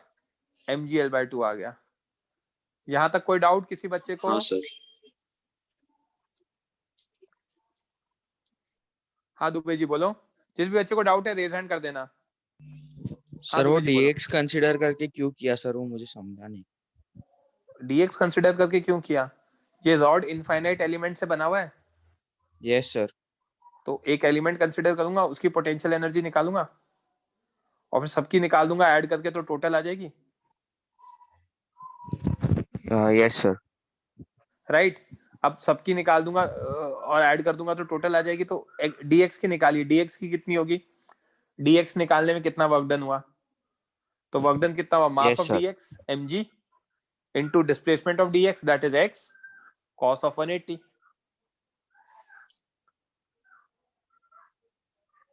Reply करो। Yes sir. हाँ तो lower your hand, समझ में आ गया तो। Sir लेकिन सिर्फ dx का निकाला है ना। और फिर इंटीग्रेट करके क्या अचार डाला उसका? इंटीग्रेट करने का क्या मतलब है? हाँ हाँ आपको तो सर मैंने ही समझ पढ़ा है गया, कैलकुलस, एडिशन होता है समझ ना गया उसका सर, मतलब। समझ गया। हाँ सर समझ गया। क्या यार, थोड़ा तो पढ़ के बैठा करो प्लीज। फैज प्लीज यार, आप माइक ऑन नहीं कर सकते हो क्या सर? मुझे वो नहीं समझा कि U B is equal to negative of, अरे यार पोटेंशियल एनर्जी डिफाइन किया है ना, negative of work done by conservative force. तो ग्रेविटेशनल पोटेंशियल एनर्जी डिफाइन करना है तो negative of work done by gravitational force. आया क्या समझ में? यस और नो? नो भी कहोगे तो भी चलेगा, मैं अच्छा समझ में आ गया नहीं? हाँ समझ गया तो please lower your hand. Alternate method देख लो बच्चों, ये हम पढ़ेंगे आगे सेंटर ऑफ मास पढ़ने के बाद। बट मैं आज आपको एक चीज बता रहा हूं जो सुन लेना अच्छे से। किसी भी यूनिफॉर्म ऑब्जेक्ट के लिए उसका सेंटर ऑफ मास सेंटर पर होता है। तो क्योंकि हमारी रॉड यूनिफॉर्म दे रखी है, तो अगर रॉड हमारी यूनिफॉर्म है तो उसका जो मास m है वो कहां पे रखेंगे हम? सेंटर पे रखेंगे। सेंटर मतलब L/2 लेंथ पर। तो अगर L/2 लेंथ पे रखूंगा तो क्या होगा बच्चों? Now as height with respect to ground is L/2, तो मास m को का जो फोर्स होगा वो mg हो जाएगा। L/2 हाइट पे रखा है मतलब कहां से? ग्राउंड से कितना डिस्प्लेस करा? L/2 cos ऑफ 180, तो माइनस mg/2 आएगा, तो delta you negative of work done होता है तो प्लस mg/2 आ जाएगा। तो ये चीज तभी निकाल सकते हो आप जब आपको सेंटर ऑफ मास पता है। तो बेसिकली आपने क्या किया, सेंटर ऑफ मास को यहां पे रख दिया, सॉरी मास को सेंटर ऑफ मास पे रख दिया और वहां तक ले जाने का कितना वर्क डन है वो किया है। तो यहां पे m को ग्राउंड से ऊपर ले जाने में कितना वर्क डन, डिस्प्लेसमेंट कितना होगा? L/2 होगा। और पूरे के पूरे मास को लेकर जा रहा हूं, तो पूरे के पूरे मास को L/2 लेकर जा रहा हूं, तो mg into L/2 cos 180 because of angle. तो यहां से आ जाएगा mg/2। किसी को कोई डाउट? अब ये तो सिर्फ यूनिफॉर्म ऑब्जेक्ट्स के लिए ना कि उसके सेंटर पे होगा, बाकियों के लिए हम सीखेंगे। That chapter is centre of mass and collision. बोलो हरि रजन। सर इरेगुलर शेप वाले ऑब्जेक्ट्स के लिए सेंटर ऑफ मास हम निकल नहीं पाएंगे ना? पढ़ेंगे ना उसके लिए चैप्टर, बोला तो सही, आपने सुना नहीं कहा कि चैप्टर है, हम करेंगे सॉल्व, तो तभी कर पाओगे आप। ठीक है? हाँ सर। बोलो यश। यश हाँ सर mgl रॉन्ग क्यों हो रहा था? कर ले रहे थे ना पॉइंट। mgl सही क्यों हो रहा है ये बताओ मुझे। सर mgl तो रॉन्ग है ना, मतलब mgl हाँ mgl तो गलत ही है। हाँ सर ठीक है, लेकिन ठीक है। वो रॉन्ग क्यों है? क्योंकि वो, हाँ सर वो सही क्यों होगा आपके अकॉर्डिंग? क्या पूरे मास को L लेंथ पे डिस्प्लेस किया है क्या? ब्रेक हो गया। आवाज आ रही है क्या बच्चे? Am I audible to you? बच्चों मेरा वॉइस लैग कर रहा है क्या? मेरे यहाँ एक्चुअली इलेक्ट्रिसिटी चली गई है। Am I audible to you guys? ये यस सर, सब यस कह रहे हैं। दुबे जी आपके यहाँ दिक्कत है ये? हाँ अभी आया, अभी नहीं सर अभी आया। हाँ बोलो। हाँ सर अभी आपने वो क्या बोला, आपको रिपीट कर देंगे वो डिस्प्लेसमेंट वाला। आपने mgl तो इसलिए कहा ना कि m को आपने L लेंथ से डिस्प्लेस किया, m को थोड़ी किया है। पूरा मास, पूरी रॉड का मास m है, तो हाँ कुछ सर। मास नीचे होगा, कुछ यहाँ होगा, कुछ यहाँ होगा, कुछ यहाँ होगा। ऐसा थोड़ी तो कि इसके पूरा लिए mass centre m। Of mass पे लिया ना। हाँ, और नहीं तो जो पहला वाला मेथड हाँ, बताया okay that sir. Is more important. वो भी सेंटर समझा। ऑफ मास यस तो सर। आपको आता ही नहीं है। ठीक है? हाँ सर वो नहीं आता बराबर। बोलो शुभम। सर मेरा मुझे फर्स्ट जो मेथड 1 था सर वो तो हार्डली कुछ समझा, पर सर मेरा जो आपने अभी ऑल्टरनेट मेथड समझाओगे। आप ये समझो कि मेथड 1 के बिना तो काम ही नहीं होगा। सर पर ये जो आप ऑल्टरनेट मेथड दिखाया सर, मेरा अप्रोच भी वैसा ही कुछ सर आंसर आप आ समझ ही गया। नहीं रहे हो। आपको सेंटर मास मैंने बता दिया रॉड के लिए, चेन के लिए। यस आपको सर। बाकी ऑब्जेक्ट्स का थोड़ी पता है, हाँ वो है। तो फिर क्या करोगे आप? हाँ यस सर करेक्ट। तो मेथड 1 करना पड़ेगा ना। Yes sir. तो मेथड 1 डिफिकल्ट नहीं है, बस दिमाग लगेगा उसमें कि एक हाँ। एलिमेंट लिया, उसका वर्क डन कर लिया और फिर उस एलिमेंट के वर्क डन को इंटीग्रेट करा दिया तो पूरा वर्क डन आ गया। हाँ सर लाइक जो आधा, हाँ ओके ओके समझा sir. Right. Thank you sir. अरे उस बच्चे का एको होता है, वो शायद 2 डिवाइस से कनेक्ट होता है इसलिए। तो ठीक है, आई नो कि वो एको हो रहा है, बट समझाने की जरूरी था। यश सोमानी कुछ बोलना है बीच में आपको? नहीं किसी को सर, वो हो गया doubt. Okay, next question solve करो। लॉज ऑफ मोशन से सॉल्व नहीं करना है, इक्वेशन ऑफ मोशन लगा के सॉल्व नहीं करना है, आपको कंजर्वेशन ऑफ एनर्जी लगाना है।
आंसर 10 तो नहीं आ रहा है, 5 इज आई गेस सही है।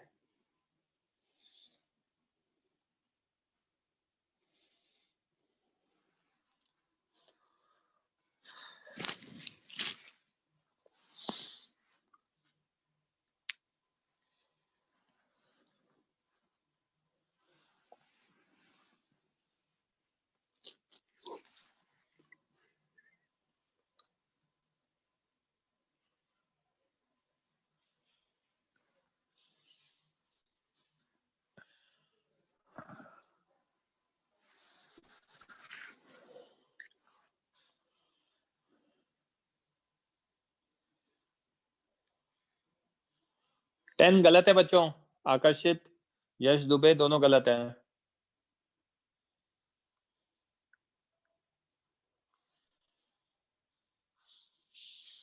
यश सोमानी गलत है 10, वैष्णवी रूट 10 भी गलत है। Last 1 minute. यस, केवल 5 is correct answer.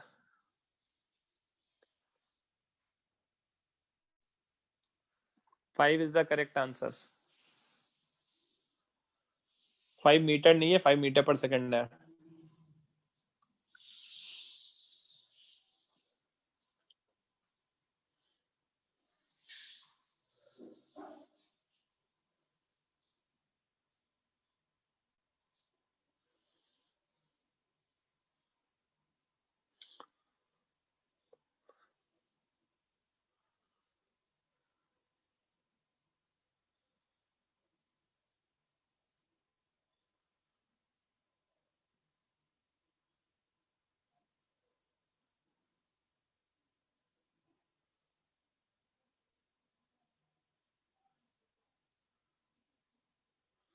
Okay, raise hand करो, कौन करेगा डिस्कस, जिसका आंसर नहीं आया है।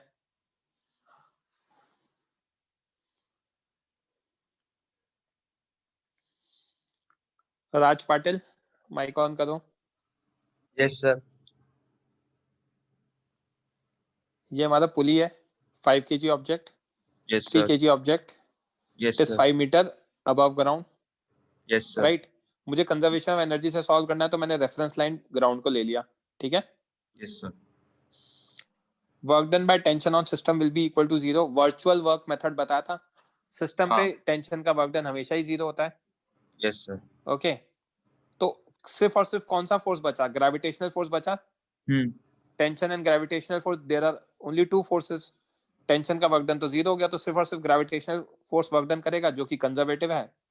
तो अगर कंजर्वेटिव है तो we can apply conservation of mechanical energy.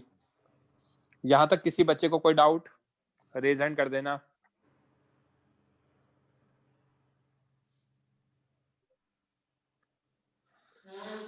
Okay, यहां तक क्लियर है बच्चों? Yes.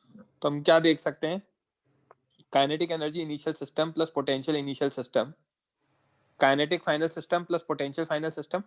Yes sir. Right. Yeah. Kinetic initial system दोनों का 0 होगा, क्योंकि release from rest. Yes. Potential initial system 5g into 5 होगा। Yes sir. 5g into 5 क्यों होगा, क्योंकि 5 किलोग्राम वाला ऊपर है, 5 मीटर। एक सेकंड होल्ड करना बच्चे, एक इंपॉर्टेंट कॉल आ रहा है।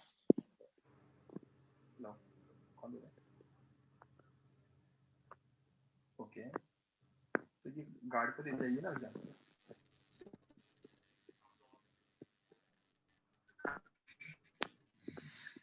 एक मिनट, वो आप क्या है, 2 पार्सल है। ओके,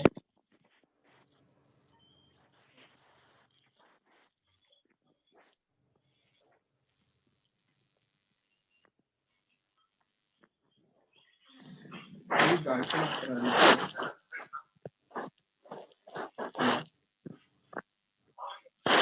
से बात करा देगा, मतलब आपको भेजी दे देगा।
Yes sir. हाँ राज, तो यहाँ पे कंजर्वेशन ऑफ मैकेनिकल एनर्जी लगाएंगे। हाँ सर। जब फाइनल एनर्जी देखूंगा तो दोनों में वेलोसिटी सेम ही होगा, स्ट्रिंग कंस्ट्रेंट से। Yes sir. ठीक है, और दूसरा वाला जो 3g वो कितनी हाइट से रेस करेगा? ओके, 5 से। 5 से करेगा। Yes sir. राइट, अब मैं इस इक्वेशन को सॉल्व कर लूं। हाँ। तो हमारा क्या आ गया, 25G आ गया ये वाला, हाँ हाँ 25G। इधर आ गया 3 square plus 5V²/2 yes sir. Plus 15G। Yes sir. तो V की वैल्यू आ जाएगी सॉल्व करके 5। हाँ यस सर। सर हम ऐसे भी कर सकते हैं ना कि बस एक 5 kg का ब्लॉक लिया, उस पे ऊपर टेंशन और net work done equal to changing kinetic energy. हाँ वैसा भी कर सकते हो, बट वहां टेंशन का वर्क डन 0 नहीं होगा। हाँ तो टेंशन फोर्स निकालना पड़ेगा और डिस्प्लेसमेंट लेना तो पड़ेगा। हाँ तो वर्क एनर्जी थ्योरम लगाना पड़ेगा, राइट। Yes sir. तो आप इसको 3 मेथड से कर सकते हो, work energy theorem, laws of motion से एक्सेलरेशन निकाल के v = u + vt, और वो सब भी कर सकते हो, हाँ v² - u² = 2as, क्योंकि एक्सेलरेशन, राइट। बट मेरा आज एजेंडा सिर्फ कंजर्वेशन एनर्जी सिखाना है, ठीक है। Okay sir. Next question solve करो बच्चों।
Approximately √5 is correct. Last 1 minute.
Okay, raise hand करो, कौन करेगा डिस्कस?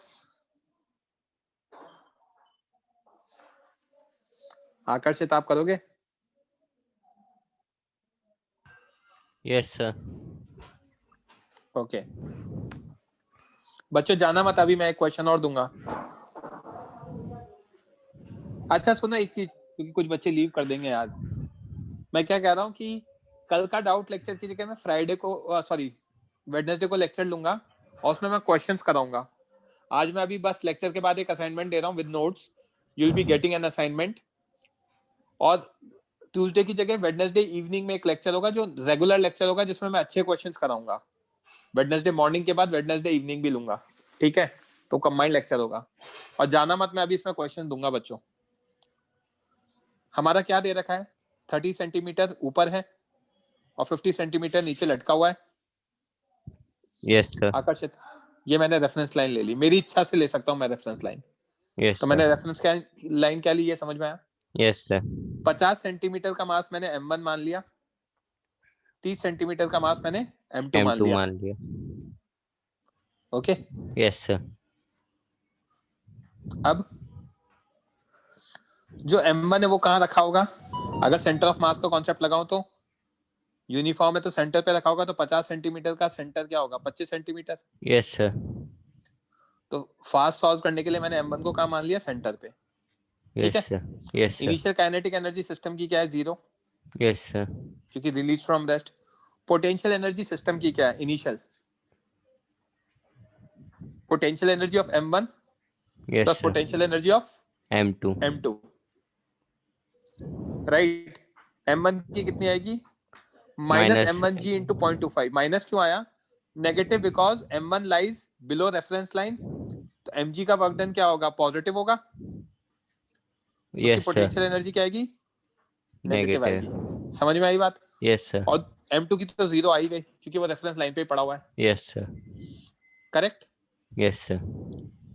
अभी M1 की वैल्यू नहीं पता तो वो रिप्लेस कर दूंगा। शुभम लोअर योर हैंड अगर डाउट नहीं है तो। सर M1 की तो पता है ना, 50 वो मास अच्छा मास हाँ, मास मास नहीं पता। हाँ मास मैं बताता हूँ। तो Yes. मास कैसे निकालेंगे?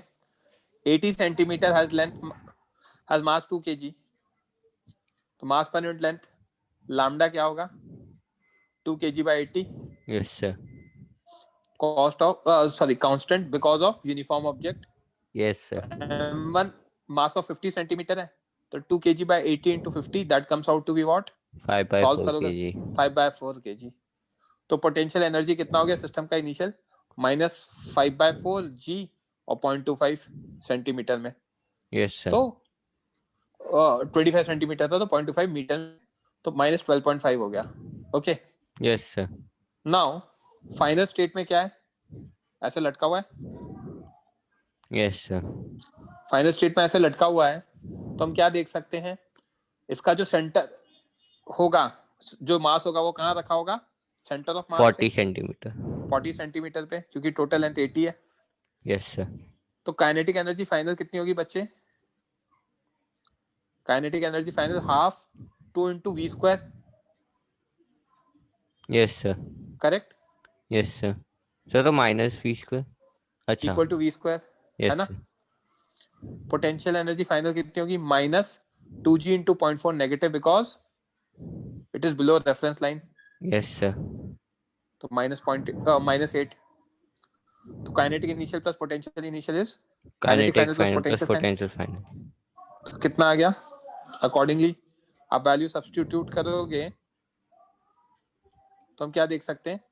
0 minus 12.5/4 is v square minus 8। point, तो v square is equals to 8 minus 12.5। Yes sir. आई बात समझ में? Yes sir. अगर यहाँ तक समझ में आता है तो व्हाट आई कैन राइट, आगे सॉल्व कर सकता हूँ मैं v की वैल्यू के लिए। Yes sir. किसी बच्चे को कोई डाउट है?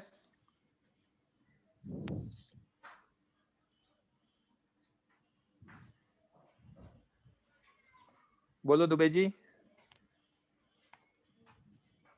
सर आप वो फर्स्ट पेज पे जा सकते हैं इसके सॉल्यूशन के। हाँ बोलो। सर यहाँ पे नेगेटिव कैसे आया sir work done by mg? अरे वर्क mg डन किधर बाय लग रहा mg पॉजिटिव कैसे आया? है? सर mg किधर नीचे लग लग रहा रहा है? है, नीचे। और पार्टिकल किधर है?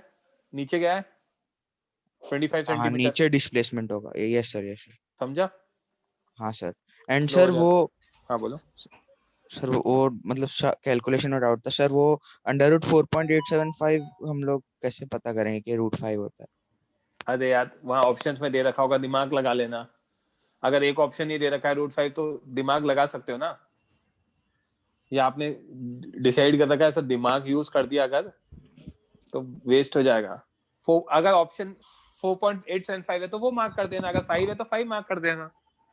राउंड ऑफ ओके करना सर। जानते हो ना। परसेंटेज को भी तो हाँ राउंड ऑफ यार। किया होगा बचपन से। 75% को 90 बताते हो आप, राइट?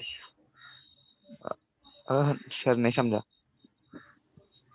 नहीं ये डाउट क्लियर नहीं कर रहा हूँ, मजाक था। ठीक अच्छा है, ओके सर। मैं अभी क्वेश्चन भेज रहा हूँ, इसके असाइनमेंट भेज रहा हूँ। हेमंत, संकेत बोलो। सर पोटेंशियल एनर्जी फाइनल कैसे निकाला आपने? स्ट्रिंग लटका हुआ है पूरा। सर हाँ हाँ सर लटका हुआ है। चेन कितनी सेंटीमीटर की लेंथ है? 80। तो ऑल्टरनेट मेथड जो सेंटर ऑफ मास वाला मेथड है, 40 सेंटीमीटर नीचे होगा इसका सेंटर ऑफ मास। सर आपने तो कहा कि वो यूज नहीं करना है ना। अरे कर सकते हो, नहीं जो बता दिया वो तो यूज कर सकते हो ना, नहीं तो वही हाँ डिराइव सर। करो, x dx लेकर इंटीग्रेट करा दो। हाँ सर। राइट? यस। तो वहीं से किया है, समझा? Yes sir. किसी बच्चे को कोई और डाउट? अच्छा ये मैं नोट्स भेज रहा हूँ, इसमें आगे 2 क्वेश्चन और है, इसको सॉल्व करके रखना। डाउट आएगा तो लेक्चर में डिस्कस करेंगे वेडनेसडे को। आई am telling you right now, Wednesday को जो लेक्चर होगा उसमें आपको शायद मैं वर्टिकल सर्कल पढ़ा दूं, इवनिंग में मैं अच्छे क्वेश्चंस कराऊंगा। कल लेक्चर नहीं होगा, कल कोई डाउट लेक्चर नहीं होगा, वेडनेसडे इवनिंग में लेक्चर होगा। It's going to be a important lecture, an important lecture, क्योंकि मैं उसमें एचसीवी के अच्छे क्वेश्चंस कराने वाला हूं और मैं मेरे पास के कुछ अच्छे क्वेश्चंस कराने वाला हूं। आई am telling you right now. बोलो वेदांत। सर आप 11th example work energy theorem से कर सकते हैं क्या? मुझे गलत आ रहा है उससे। कर देता हूँ। शुभम बोलो। तो मुझे 12th वाले में डाउट था। बोलो क्या डाउट है? सो ये नेक्स्ट क्वेश्चन, नेक्स्ट पेज पे जाओ ना सर। बोलो। सर इधर आपने वो पोटेंशियल एनर्जी इनिशियल वो अपने को डेल्टा यू प्लस डेल्टा के ही निकालना था, इसलिए आपने ये सब निकाला है ना, पी इनिशियल और वो सब। हाँ करेक्ट। तो सर मुझे लाइक उसके बाद का नहीं समझा सर, उसके बाद का। अरे भाई K initial plus P initial equals to K final plus P final होता है। आपको माइक ऑन करना पड़ेगा क्योंकि मैं समझा चुका हूँ। हाँ सर। अब क्या सर उसके बाद सर जो आपने किया वो नहीं समझा। निकाल लिया हमने ये। हाँ सर। पी फाइनल सिस्टम ये निकाल लिया। Yes sir. के फाइनल सिस्टम ये निकाल लिया। हाँ ओके इक्वेट किया है। हाँ सर। और इधर काइनेटिक एनर्जी इनिशियल 0 क्यों आया पर? क्योंकि रिलीज फ्रॉम रेस्ट है। हाँ ओके। हाँ सर समझा, thank you sir. Dubey ji बोलो।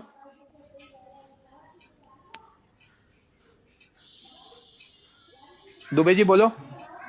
हाँ सर, आपने बोला था कि जब नॉन कंजर्वेटिव फोर्सेस नहीं होंगे और अदर फोर्सेस नहीं होंगे तब ये डेल्टा यू प्लस डेल्टा के इज इक्वल्स टू 0 होगा ना सर। हाँ तो इसमें तो सर एन है ना, नॉर्मल रिएक्शन तो होगा ना वर्क सर। डन कितना है उसका? अच्छा वर्क डन बोला था, ओके सर। एंड सर आप वो नोट्स में लिख के भेज सकते हो क्या सर, वो steps to solve this question, ऐसा आप करते हो ना? इसके लिए सर इसमें वो समझ नहीं आता कैसे स्टार्ट करना है। बता दिया आपको, 3 मेथड है, laws of motion, work energy theorem, conservation of energy. लगाओ, अभी नहीं लिख रहा हूँ, ठीक है? मैं एक्चुअली आप लोगों को पहले ही बता देता हूँ, मैं टिल 1 जनवरी थोड़ा सा ज्यादा ऑक्यूपाइड हूँ, है ना, due to some personal reasons. तो मैं थोड़ा सा शेड्यूल को आगे पीछे करने वाला हूँ। I am telling you very frankly, 1-2 जनवरी तक थोड़ा सा ऑक्यूपाइड हूँ मैं। I will take your doubts थोड़ा आगे पीछे करके रेगुलर लेक्चर वगैरह, तो थोड़ा सा एडजस्ट करना, है ना, कुछ काम है मुझे पर्सनल, तो उस वजह से मैं लेक्चर वगैरह लूंगा सारे। एनीवेज मैं लिख दूंगा आपको ये जो चाहिए वो मैं सही टाइम पे लिख दूंगा, अभी नहीं। वीरती बोलो बच्चे। सर मैंने ये क्वेश्चन को पहले जो लेंथ है वो पहले एल नॉट और फिर बाद में मतलब जो वर्क डन बाय ग्रेविटी रहता है उसमें मैंने लिमिट्स पहले एल नॉट और फिर पूरा एल ले लिया और is equal to half M V square कर लिया, तो भी आंसर आए तो चलेगा ना? देखो आपको मैंने आज वही बोला, आपने जो बोला वो क्या किया, आपने वर्क एनर्जी थ्योरम लगाया।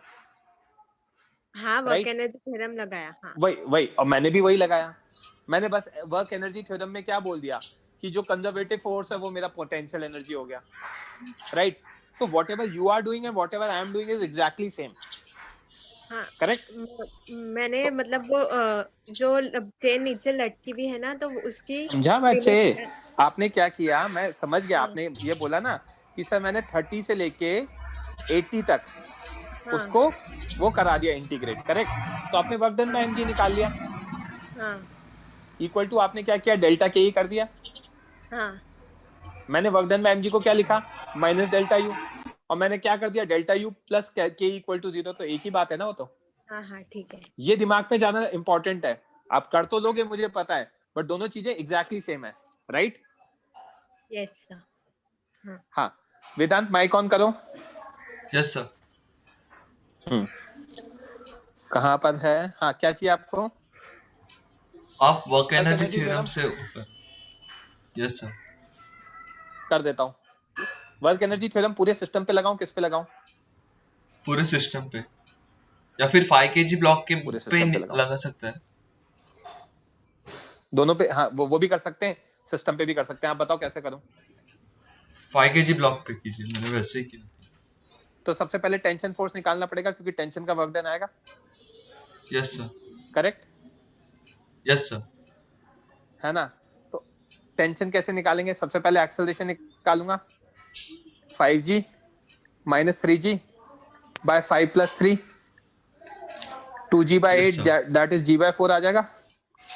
Yes sir. नीचे 5g, नीचे एक्सेलरेशन, तो टेंशन की वैल्यू कितनी आएगी? 5g माइनस a कर दूं, डायरेक्टली कर दिया मैंने।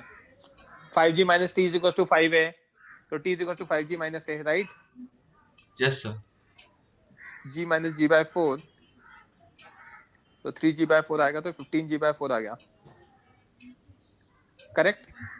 तो वर्क डन बाय टेंशन लिखूंगा 15g by 4 into 5 into cos 180। Yes sir. Displacement 5 हो रहा है। yes. कितना आ गया? माइनस 75g बाय 4 आ गया। हाँ।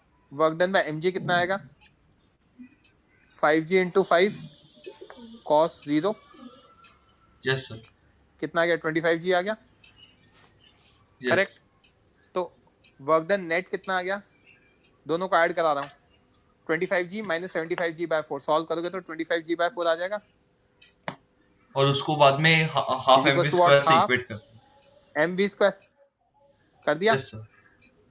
करेक्ट? हाँ सर। तो इसको सॉल्व करोगे तो ये कितना फैक्टर होगा? 2 आएगा, 50 हो जाएगा सॉल्व। हाँ सर। कुछ गड़बड़ तो नहीं करा है ना मैंने? एक मिनट, 4, हाँ तो 5 आ तो रहा है, मैच कर गया। हाँ कैंसिल। Yes sir. किसी को कुछ और बोलना है? आदित्य आपको कुछ बोलना है? बच्चे बोलो। Hello, sir. हाँ बोलो बच्चे। Sir, can you go to that chain question that one we did last? हाँ 1 सेकंड मैं इसको तब कर दूं ताकि भेजने में फिर कोई दिक्कत ना हो। वैसे तो मैंने नोट्स भेज रखे हैं आपको, राइट? कल ही भेजे थे ना ग्रुप पे। Yes sir. हाँ आई थिंक है नोट्स तो आप लोगों के पास।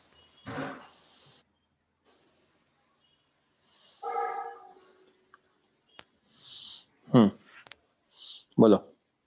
In that question, can you just give me a start? Means how to select that DM mass? Okay.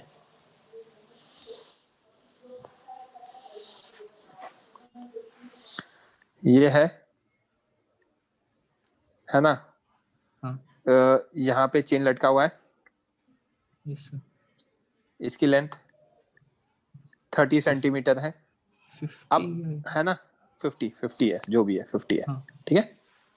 Yes, sir. अब मुझे एक बात बताओ कि ये जो एलिमेंट होगा कहीं भी कंसिडर कर सकता हूँ, यहाँ कंसिडर कर लिया।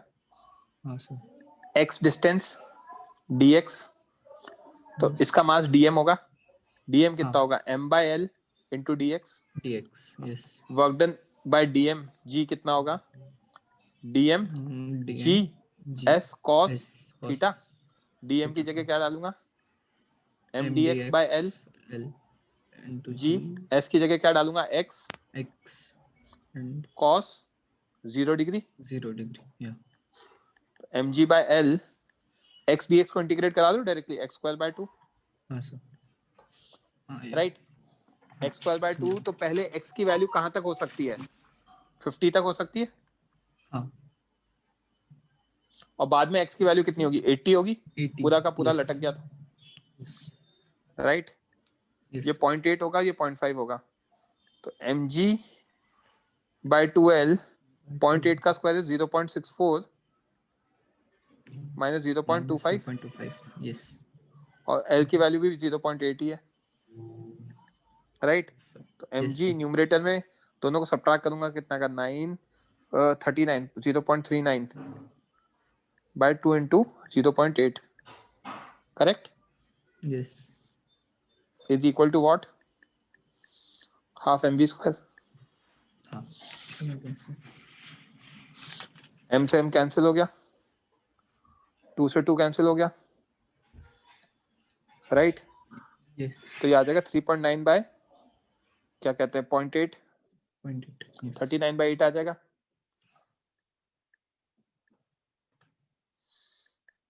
फोर 0.875 आ जाएगा।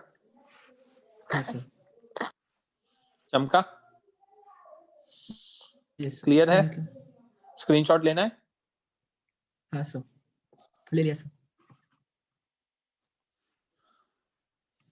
किसी बच्चे को कोई और डाउट?